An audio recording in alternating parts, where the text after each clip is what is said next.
Hey everyone, long time no see. Let's gradually get back to business. Of all the trading diary entries so far, this is looking to be one of the most similar to an actual diary, Dear Diary style. I will explain what exactly happened and why I've kept silent for a whole month. This is going to be a long one, so grab a coffee or whatever other beverage you fancy, and let's go. In the previous entry, I've laid out how optimistic the data gathering on emulation is as opposed to real algorithms, which was over 6,000% in terms of P&L and ROE. Also, I've noted how limiting it was to have only one trading and one data gathering account, at least for my specific approach to trading, that is. That video did not culminate in any specific conclusion. It was left open-ended. So after publishing it, I had to sit down off camera, or more precisely off mic, and actually make a decision for myself on how to proceed. Do I keep trying to blow up my initial small deposit and keep backing off every time I lose 5 or 8 USDT? Or do I man up and try to expand my approach to a larger scale? And see what happens. After all, despite the setbacks, overall, the whitelist generator stayed profitable. I had a couple of chats with experienced people in the business, and one phrase really stuck with me. It went something like this. So, on a good day, you make 2 USDT, and in one of your best days, you've made 5. Now imagine it's 20 instead of 2. Imagine it's 50 instead of 5. If that does not excite you, then it could be that this whole thing is not really for you after all. Now, whether that was said in jest or in earnest, I still don't know. But it seriously rattled me inside. Like, really, when am I going to allow myself to break out of this safe and comfortable sandbox? Is there ever going to be a perfect time or a perfect set of circumstances for this? Or will I forever be stuck there in endless pursuit of small-scale perfection? Thinking about it now throws me back to the time when I was learning to drive. I was not a quick learner. I stuck with practicing my shifting and handling and maneuvering in the parking lot for quite a while. And I got good at it. But the thing is, in the lot you never really go above second or third gear, and you keep going round and round in circles without actually getting anywhere. No matter how perfect I was in the lot, nothing could really prepare me for driving in actual traffic, other than actually getting out there and driving in traffic. To say that the first few times out on the road were scary and chaotic would be a massive understatement. My instructor had a fair share of flip-outs over some of the dumb stuff I did. Moving to this next level was very tough, but in the end, I earned the ability and the right to drive myself out to wherever I wanted to be. Now back to trading.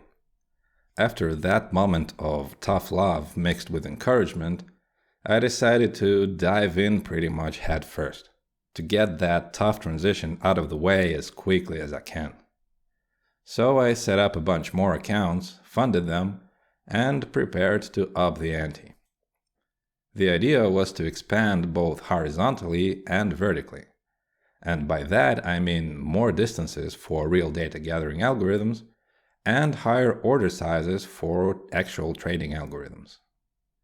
For data gathering, I went with distances of 0.8, 1.1, 1.5, and 2%, with buffers set so that the potential trigger distances barely overlapped. And the order size was set at 15 USDT. For true trading, I went with an order size of 1000 USDT. And this was helped a lot by so many coins on Binance moving up in leverage. Now, 1000 USDT was way beyond my comfort zone. It meant that, depending on the leverage and the situation, I could lose like 20 or 30 USDT in a single trade. On the other hand, it also meant that I could make 5 USDT not in one day, but in one trade, in 1 second essentially. So to start off, I did not have any relevant stats gathered. So I launched my grid of 4 test distances and waited a day for at least some results to come in. Meanwhile, I also did something else that will become very important later in this video. Remember how I always stayed in the low volatility Bitcoin zone, reasoning that high volatility was so rare that I did not have enough stats to work out a sensible strategy?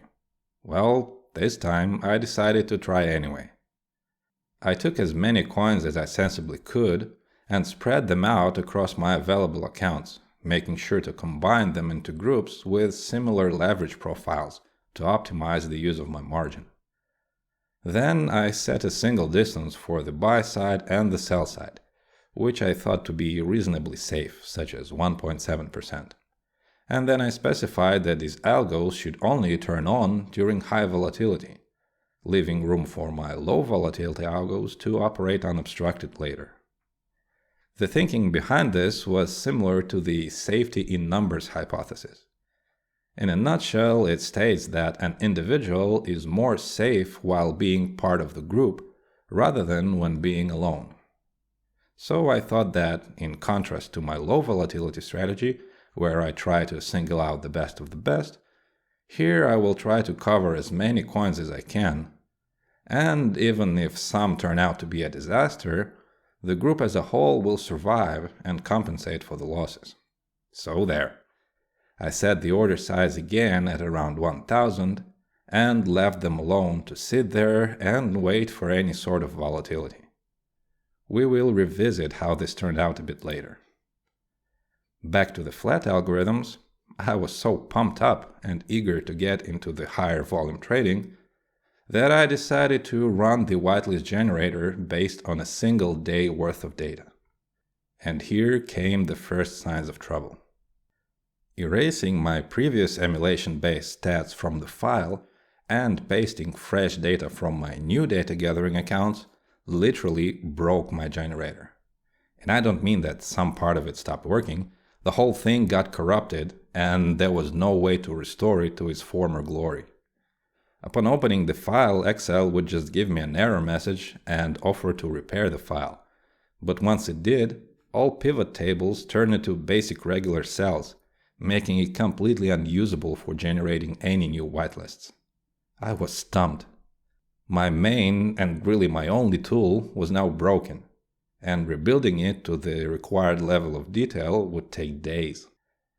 Still, eager to get going, I looked into some older backups that I had, and it turned out that the file gets broken only once you save it and try to reopen.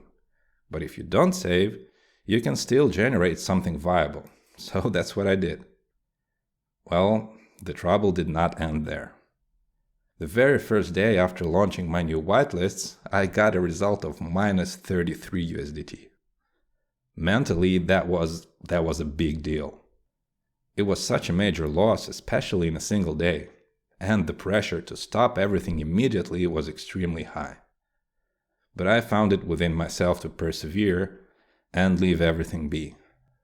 The next day was not much better. It lost me about 17 USDT for a running total of almost minus 41. That was extremely frustrating, and the pressure to stop kept mounting. Nevertheless, I have removed some of the worst performing coins and kept the thing running. The following day was a bit of a relief. It closed at plus 24 for a running total of minus 16. I thought I was almost in the clear. Another day like this and I'll be back in the green. Making up the 16 USDT did not seem like much of a reach. Well, it gets worse. The next day closed at minus 64. And half of that was in one trade.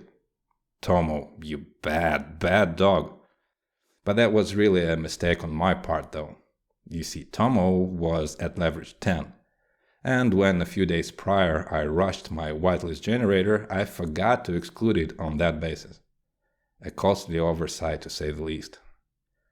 Does it get any worse? Oh yes, it does. And on multiple levels. Firstly, right around that time, an update was released for MoonTrader, which I immediately applied.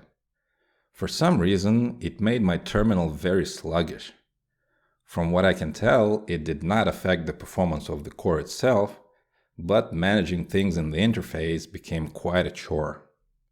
Secondly, I was spending way too little time resting and way too much time at the computer, trying to restore my generator file, trying to fine-tune my algos, and trying to cope with the fact that my attempt at leveling up my trading was turning out to be a resounding disaster. On top of that, and probably as a consequence of that, I felt that I was getting quite sick. Literally, I was running a mild fever, I was losing the ability to think straight, and I partially lost my voice as well. The frustration and the pressure were just too much. Trying to keep working any further in that state would have been madness. So I just let the whole thing go and tried to take care of my health, just monitoring the trading results from time to time. The next day was decent at plus 16 USDT. But by that time, some accounts have been blown out by auto stops. So I figured, oh well, if they all get blown out, so be it. I will deal with the consequences once my head is back in the right place. Yeah, you may have already guessed what happened next. The following day was the worst of them all, at minus 82 USDT. All accounts were blown out, and the running total PNL was more of a disaster than I could have imagined, minus 145. So there I was, curled up in a ball in bed. All trading stopped, and there was a huge red number in the reports and on my mind constantly. I felt like total crap, both mentally and physically. I was not even turning my computer on, much less trying to trade anything. Until later the next day. At some point I checked my phone and saw literally hundreds of trade notifications in Telegram. What? Where is this coming from? Well, for the sake of making this story a little bit more dramatic, I omitted the fact that just before completely tuning out, I have restarted all the high volatility algorithms. Remember the ones with a single high distance and as many coins as I could? Well, I rushed to the computer, fully expecting to end up with another disaster on my hands. Imagine my complete and total surprise when across all accounts I saw a number that was way beyond anything I could have imagined. It was plus 583 USDT. And it still kept going. By the end of the day, it got up to plus 617. I couldn't believe my eyes. That was completely crazy. Not only was I out of the red, but I was up 472 USDT in total. That was literally the best day of trading so far in my entire life. This really calmed down my nerves and had me focused on getting better health-wise. It was and still continues to be a very long and slow process, and in fact I haven't still fully recovered, but at least I can talk and I can think straight. All the while, the high volatility algorithms kept on running and kept on bringing in nice results. Not every day, but the bottom line kept steadily climbing. One of those days was quite exceptional as well, raking in 167 USDT.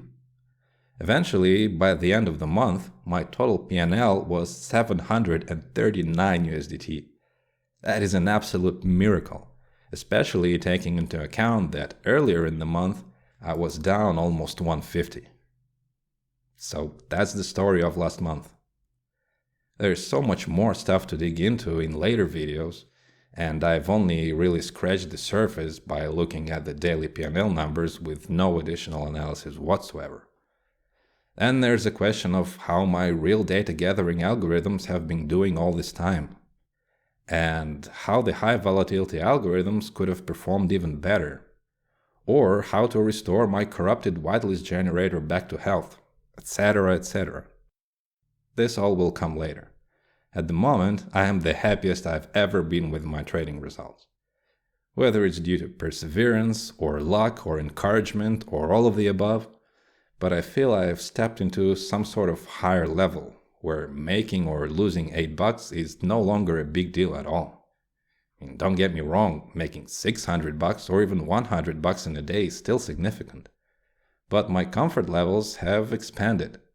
I probably wouldn't fret too much about any day where I'm up or down, let's say $30. This seems to have become the new normal. And on a more personal note, please, all of you, take really good care of yourselves. And I will see you in the next video.